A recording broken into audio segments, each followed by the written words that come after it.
When a 25-year-old inks a dragon on her shoulder, it looks bold, rebellious, daring, even magnetic. At that age, the skin is smooth, the eyes are bright, the world feels infinite, and every mark feels like freedom carved into flesh. But time doesn't freeze for art. Fast forward 15 or 20 years, 45, maybe 50, and that same dragon begins to melt with the skin that once held it tight. The lines blur, the colors fade, and a story that once shouted, "I'm alive," begins to whisper, "I used to be." That's the part no one tells you. A tattoo isn't like a hairstyle or a season's fashion. It doesn't go away when you change your mind. It stays, a lifelong echo of a moment that might have lasted 5 minutes. Ask her, "Why did you do it?" She'll smile and say, "It's beautiful," or "It tells my story." But most of those stories were written after the ink dried. Meanings created to justify emotion, not choices planned with foresight. It's not evil, it's human. But when impulse becomes identity, the cost lasts far longer than the feeling that caused it. Psychologists have studied this for years. They found that people, especially women, who act on impulse often describe tattoos as symbols of empowerment. But their brain chemistry tells another story. High dopamine, low serotonin. The same pattern found in gamblers, adrenaline chasers, and chronic thrill seekers. Dopamine screams, "now," while serotonin whispers, "wait." And when wait falls silent, every decision becomes a rush, a quick hit of control that slowly turns into regret. That's why so many tattoo decisions happen at emotional peaks. A breakup, a new romance, a night that felt like escape. Ink becomes a coping mechanism disguised as art. Pain made visible so it can be admired instead of processed. It's not about beauty, it's about proof. Proof that she survived something, even if she never truly healed. Look closer and you'll see the same patterns repeat. Tattoos cluster where emotions run hottest. Dancers, escorts, influencers. Worlds that feed on validation, attention, and the next high. Meanwhile, in places built on patience, classrooms, clinics, accounting firms, ink fades into rarity. Not because those women are better, but because their dopamine doesn't rule them. Their stability does. So, before you call it just art, understand what it can represent. A tattoo is often a visible symptom of an invisible struggle. A wound, a craving, a rebellion against silence. Not every tattooed woman is broken, but every tattoo tells you how she deals with being human. If her story is pain turned into permanence, that pain will walk beside you. Because ink doesn't stay on the surface. It seeps into the story of everyone who touches her life. The first tattoo is never just a picture. It's a chemical event. Dopamine spiking, logic slipping, emotion taking control. Most people call it spontaneity. Psychologists call it impulse reinforcement. The moment that needle hits the skin, the brain rewards the act of rebellion. It says, "You did something wild. You're free." And that freedom becomes addictive. One mark turns into 2, then 5, then sleeves, and each new image promises to fill the same emptiness the last one couldn't. You can trace the pattern like a map. Every new tattoo follows an emotional rupture, a breakup, a death, a fight, a moment she swore she'd never cry again. The ink becomes therapy without reflection, medication without dosage. And when the high fades, she goes back for another session, another fix. That's why so many of these women speak in emotional extremes. They don't remember peace, only highs and lows. They crave intensity more than safety. It's the same brain circuitry found in gamblers and adrenaline junkies. They can't rest without a rush. What does that mean for a relationship? It means stability feels like boredom, calm feels like emptiness, and sooner or later she'll look for something, anything, to make her heartbeat race again. Maybe it's a fight, maybe it's another man, maybe it's another tattoo. Studies show that people with multiple tattoos score higher on impulsivity and sensation-seeking, traits linked directly to financial recklessness, infidelity, and emotional volatility. It's not a moral flaw. It's a wiring issue, a nervous system tuned to chase spark instead of substance. And here's the paradox. That spark is what attracts men in the first place. She's spontaneous, alive, unpredictable. Everything modern life suppresses. But the same flame that draws you in is the one that burns your peace later. Impulsivity feels magnetic until it turns on you. Behind the smile and the ink lies a woman who struggles to delay gratification, to plan, to commit. And love, real love, requires the opposite: patience, endurance, and rhythm. When one person lives by impulse and the other by intention, the relationship doesn't grow. It collides. That's the hidden cost men never calculate. They see the art, not the psychology. They see the phoenix on her shoulder, not the chaos that birthed it. But every line of ink is a record of how she handles emotion, and emotions are the fuel of love. Ignore the signs, and you'll mistake volatility for passion. You'll think the roller coaster means depth, but it's not depth. It's dopamine, and dopamine never stays. Most men see a tattoo and think confidence. She owns herself. She's fearless. She doesn't care what anyone thinks. But if you listen closely, true confidence never shouts. It doesn't need an audience. Real strength is silent. Ink that screams, "Look at me," is rarely about pride. It's about proof. That's why, for many, tattoos become armor, a layer between who they are and what they can't accept. Each symbol says, "I'm strong now," but what it really means is, "I was broken once." The louder the design, the deeper the fracture it's trying to hide. Psychologists call it compensatory signaling, when people broadcast the very trait they secretly doubt. The woman who tattoos fearless across her skin often carries the most fear. The one who inks freedom is still running from a cage. At first, it works. Compliments flood in, photos get likes, strangers admire her boldness. But that validation fades, just like the color in her ink. And when the praise stops, something darker starts whispering inside. Was it really worth it? What if it was all a phase? That's the seed of regret. It doesn't sprout instantly, it waits. Years later, in the mirror, under softer light, she starts to feel the weight of her own decisions. Not guilt, emptiness. Because tattoos promise meaning, but they deliver memory, and memories change. What once symbolized strength can become a reminder of confusion. Research backs this up. Women are statistically more likely than men to regret their tattoos, especially after major life changes. Marriage, motherhood, loss. When identity evolves, permanent symbols don't evolve with it. They become relics of past selves she no longer recognizes. And every time she sees them, she's forced to relive who she used to be. That's why regret doesn't end with the tattoo. It spreads. A woman who second-guesses her past artwork begins to question everything built on the same impulses. Her relationships, her choices, her values. Maybe I chose wrong. Maybe I settled. Maybe I could have had more. Regret breeds restlessness, and restlessness breeds destruction. It's not vanity, it's chemistry. When dopamine drops and reality settles, the craving for new begins again. New ink, new attention, sometimes a new man. What began as a declaration of independence becomes a loop of dependence, a cycle where the only relief from regret is another act of rebellion. That's why you see sleeves where one symbol bleeds into the next. Not design, but disguise. The new tattoo isn't art, it's erasure. Cover the old one, cover the feeling. But you can't tattoo over emptiness. You can only bury it until it surfaces again. So when a man meets her and thinks she's fearless, what he's really seeing is someone fighting to forget. Confidence painted over vulnerability, strength stitched from scars. And when that illusion cracks, the truth beneath it can shake a relationship to its core. Because the woman who can't live without external proof of worth will eventually test the man beside her to see if he can supply what the ink no longer does. Rebellion always starts as beauty. It looks like freedom, the wild energy that refuses to be caged. That's what makes her so magnetic. She laughs louder, feels deeper, moves faster. She doesn't follow rules, and that's exactly what pulls men in.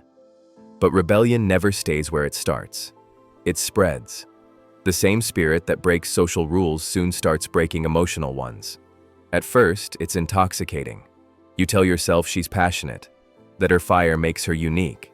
But passion without control is a storm, and storms don't build homes, they erase them. In the beginning, every argument feels like foreplay. The tension, the shouting, the tears, they're followed by nights of wild apology. You think you're living through deep love, but you're just surviving chaos. Soon, you realize peace makes her restless. Calm feels like boredom. And if you try to steady the waters, she'll find a new way to stir them again. Psychologists call this sensation-seeking instability. It's not about anger, it's about energy. Her nervous system is addicted to intensity, and when life stops supplying it, she creates it. That's why one day she can't stop kissing you, and the next she threatens to leave. Why small issues turn into emotional wars. Why I love you can sound like a promise and a warning at the same time. It's easy to mistake that chaos for passion. She makes you feel alive, wanted, even chosen, until you realize that her love burns everyone the same way. It's not personal, it's pattern. The rebellion that once felt like power soon becomes resistance to everything you build together. The plans, the boundaries, the future. And as she fights to feel free, you start feeling trapped. Here's the hardest truth. A woman who lives for adrenaline can't survive on stability. She says she wants peace, but peace terrifies her, because peace means no drama, no dopamine, no story to post online. And when the quiet comes, she'll light another fire just to prove she still exists. That's why so many tattooed women say things like, "I just want to feel alive again." They're not talking about joy. They're talking about the absence of chaos. They need movement, friction, something to push against. And if life doesn't give them an enemy, they'll turn the man they love into one. It starts subtly. A disagreement becomes defiance. A boundary becomes oppression. Suddenly, you're not her partner, you're her cage. And no matter how much you give, she'll resent you for the stability she can't tolerate. The saddest part? She doesn't realize she's doing it. In her mind, she's just trying to keep the spark alive. But the spark that once made her irresistible becomes the same flame that burns everything you tried to protect. She'll say she wants balance, but balance isn't what she was built for. She was built for motion. And when stillness finally arrives, she mistakes it for death. That's the rebellion behind the ink. Not just against society, but against peace itself. Every story of rebellion begins with a scar. Not the kind you can see, the kind that hums beneath the skin long after the cut has healed. Most people think a tattoo is chosen in the studio, but the real decision happens years before, in moments of quiet heartbreak no one saw. For many women, ink isn't decoration, it's translation. It says what words couldn't. It covers what memory wouldn't let go. A bird for freedom, a quote for strength, a symbol for survival. But survival is not the same as healing. When pain is never faced, it starts demanding to be displayed. Psychologists describe it as externalization, turning inner turmoil into visible form so the world finally notices. And when the pain is visible, attention becomes medicine. Each compliment, each curious glance, each "wow, that looks amazing," acts like a small anesthetic shot. It works, for a while, until the next wave of emptiness returns. Then she needs another mark, another compliment, another proof she's still more than her sadness. You can see it in her eyes when she talks about her past. The laughter comes too quickly. The pauses last a little too long. She says she's over it, but her stories always circle back to the same heartbreak, the same betrayal that rewired the way she trusts. The ink on her skin isn't a timeline of strength. It's a map of wounds still trying to close. And if you love her, you'll feel it. You'll feel the sudden distance when a memory flickers. You'll sense the tension that doesn't belong to the moment you're in. That's the echo of unprocessed pain moving through her. Unpredictable, invisible, real. Here's the quiet truth. Pain that isn't healed demands witnesses.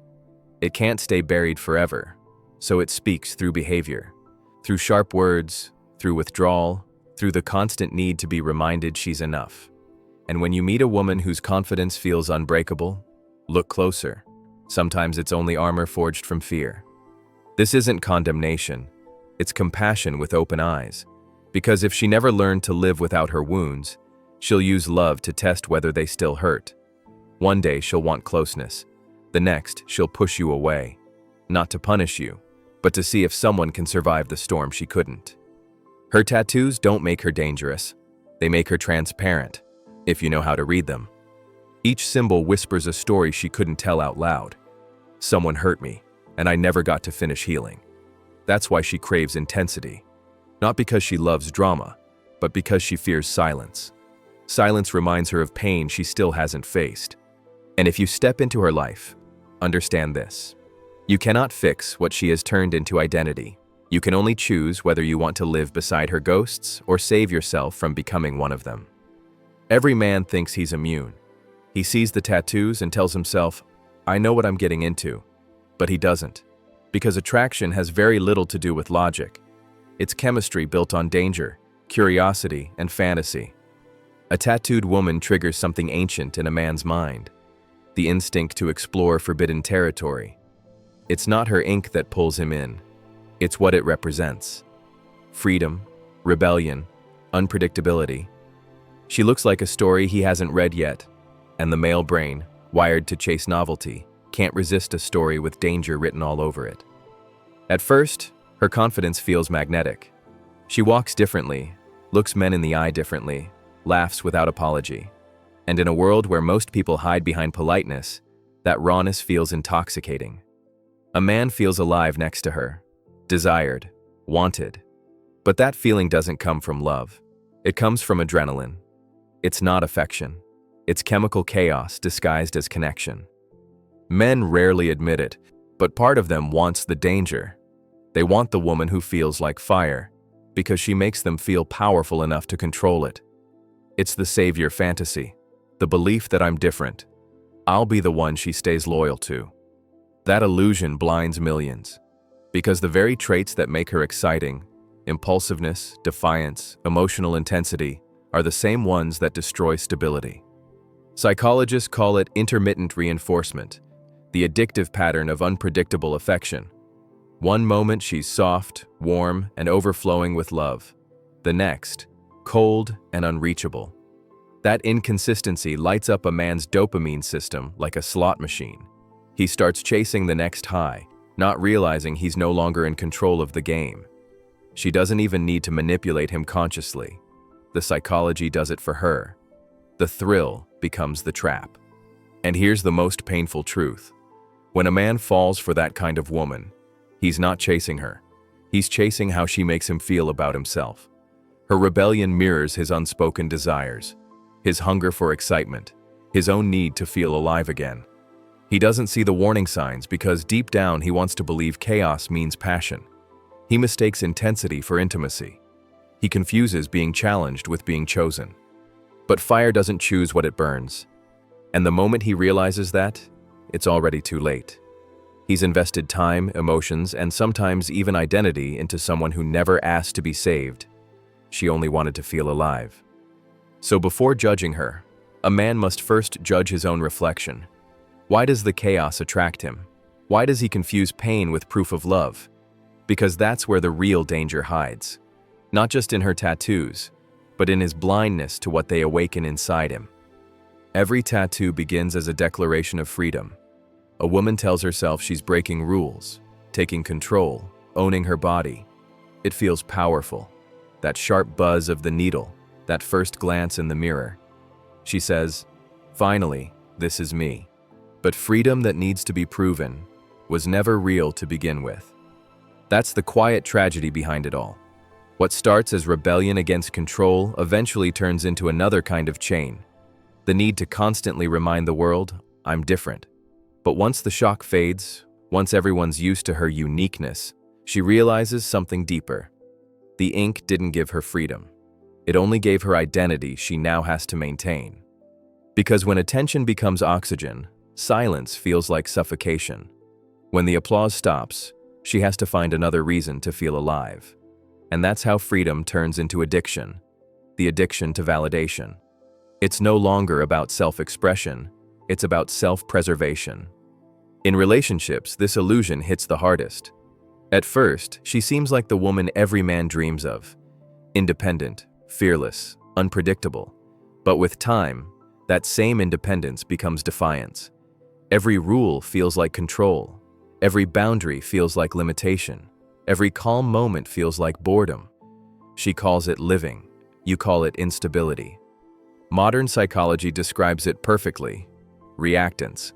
A state where any perceived restriction triggers rebellion, even if it destroys what she loves.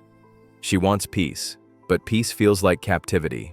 She wants loyalty, but loyalty feels like a cage. So she keeps breaking what she builds, convinced that destruction is just another form of freedom. You'll see it in her patterns. She'll talk about needing space, about not wanting to lose herself. But in reality, she's already lost. Not because of you, but because the thing she calls freedom has no endpoint. It's motion for the sake of motion. It's running from stillness because stillness makes her confront the emptiness underneath. The tattoo becomes a metaphor for her life, permanent proof of a temporary impulse. She can't erase it, so she learns to defend it. And every defense becomes a wall that keeps out the very closeness she secretly craves. It's not that she doesn't want love, it's that she no longer knows how to exist without a fight. And here's the cruel twist.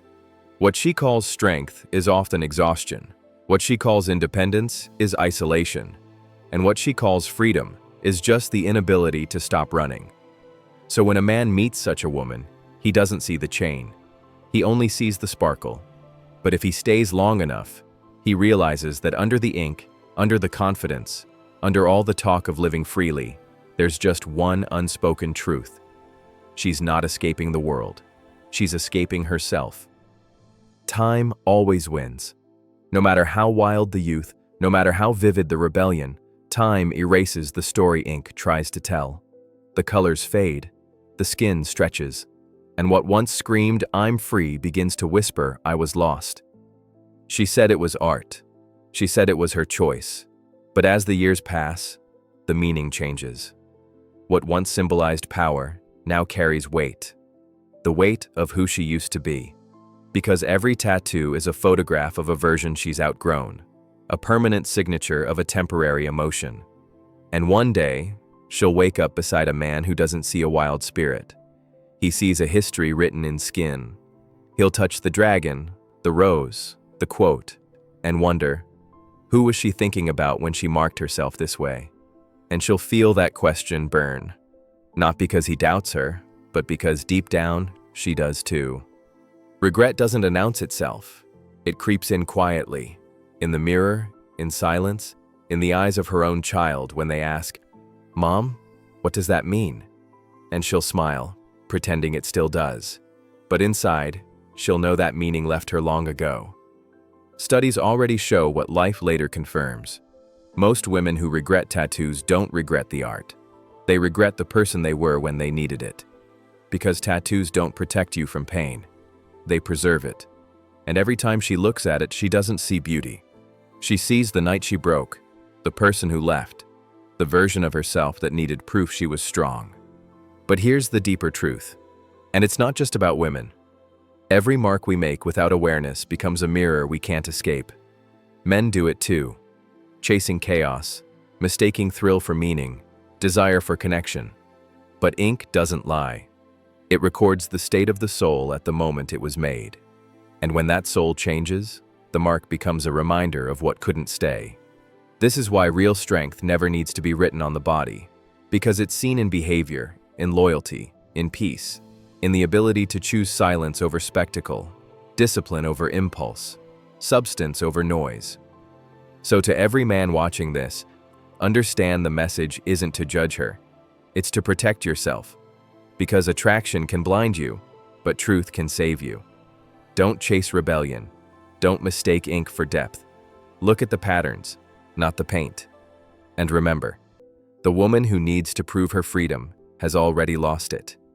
Be the man who sees beyond the surface, the one who understands that purity isn't about perfection, it's about peace. Choose the woman who doesn't need to shout her soul through her skin, because when everything else fades, she'll still be the one who's whole. And to every man who's still listening, Remember this: a tattoo fades with time, but character never does.